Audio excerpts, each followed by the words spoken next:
অলৌকিক মহিমা, বিশ্বাস আৰু আস্থাৰ অনন্য প্ৰতীক। ৩০০ বছৰ পুৰণি মহিমামণ্ডিত এখন পুথি।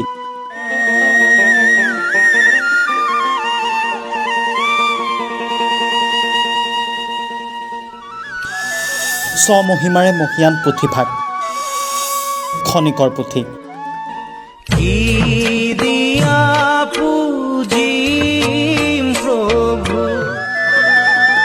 গোলাঘাট জিলাৰ মিছামৰা মৌজাৰ খনিকৰ গাঁৱত সংৰক্ষিত ৩০০ বছৰ পুৰণি ইতিহাস গৰকা খনিকৰ পুথি।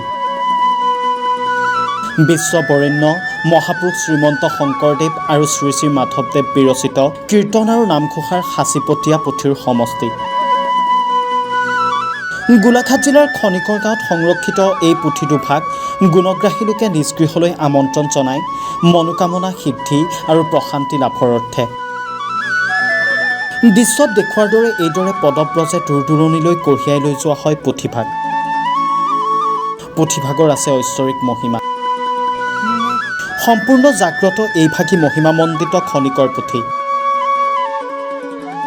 লোকবিশ্বাস অনুসৰি সম্পূৰ্ণ ভক্তিভাৱেৰে দম্ভ অহংকাৰ ত্যাগ কৰি ভগৱানৰ শ্ৰীচৰণত একান্তভাৱে লীন হ'লে মনোকামনা পূৰণ কৰে খনিকৰ পুথিয়ে।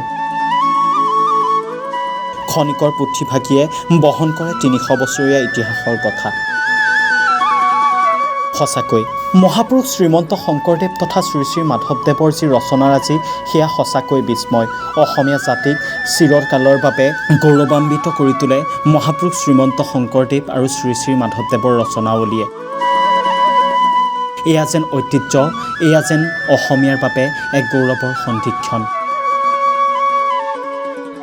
News desk, reporter any.